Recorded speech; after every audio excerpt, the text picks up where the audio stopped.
I am going to explain the pressure intensifier circuit which is available in hydraulic system. Pressure intensifier. First, you want to know what is meant by intensifier. Intensifier means suppose every hydraulic system produces one hydraulic pressure. Suppose the pressure required, that is the pressure produced by the pump is not enough to operate the hydraulic systems, means we are introducing pressure intensifier. So intensifier means it is a device which is used to produce more than the pressure which is produced by the hydraulic pump. So in this type of application we can use pressure intensifier.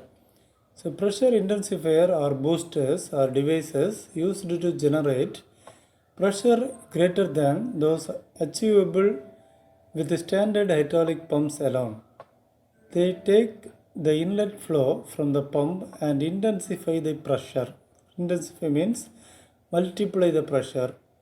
The specified cutout of the intensifier is shown in figure.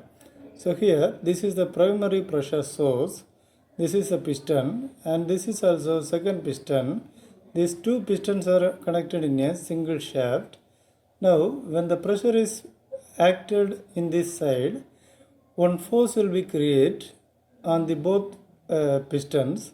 Now the force is same because the two pistons are connected in a single shaft.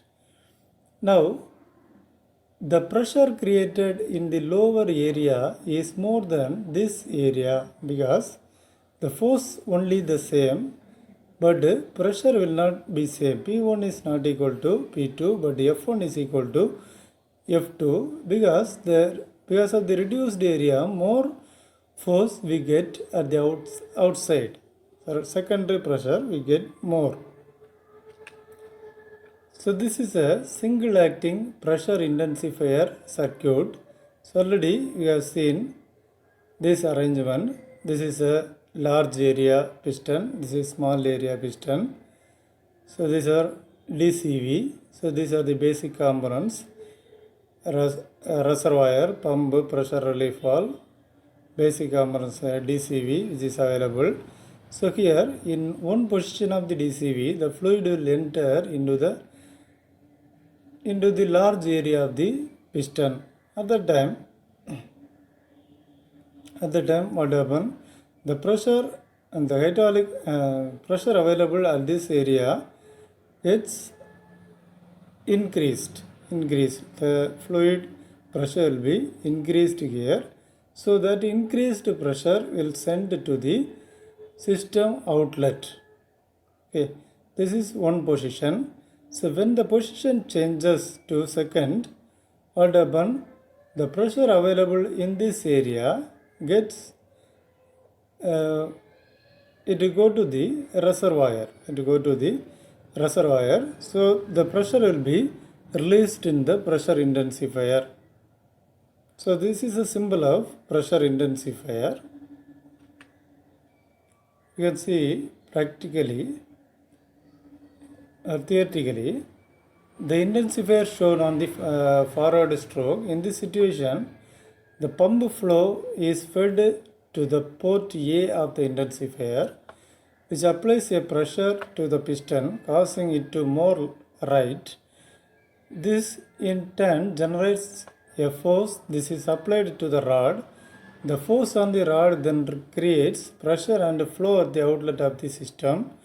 When the four-way direction control is shifted to opposite position, the pump flow is sent to port B and the intensifier, causing the piston to move left.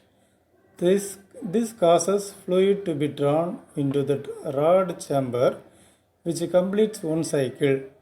The figure shows the usage of intensifier in the punching machine. After placing the workpiece in the fixture and shift handle of 4/2 DCV to the right side, the oil flows to the blank end of the cylinder through the check valve. When the pressure in the cylinder reaches sequence valve pressure setting, the sequence valve opens and supplies the flow to the intensifier. Then we can see one industrial hydraulic circuit, that is synchronizing of hydraulic cylinders. Synchronizing means, suppose you want to make two hydraulic cylinders to move in a same stroke, that is two cylinders must be run extended position or in retraction position, means we can install this type of methods. That is, in this cylinder it has two synchronizing two hydraulic cylinders. This is cylinder 1, this is cylinder 2.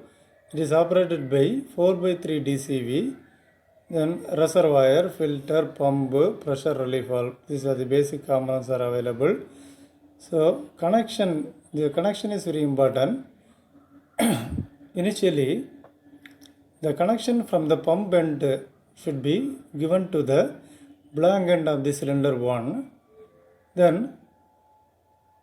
the rod end of the cylinder 2 must be given to the reservoir, and also the rod end of the cylinder 1 must be given to the blank end of the cylinder 1.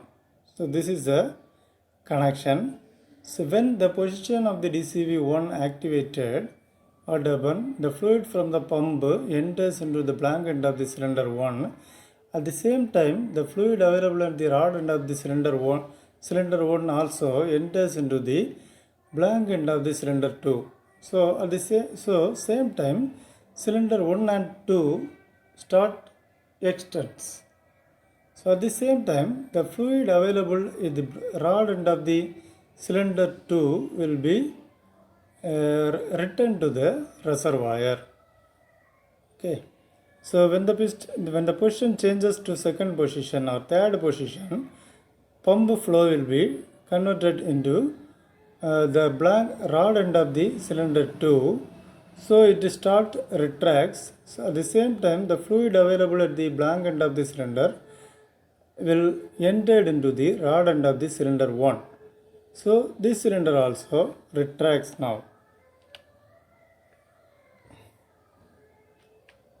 So this is theoretically it was available. Just to go through it and find out. Thank you.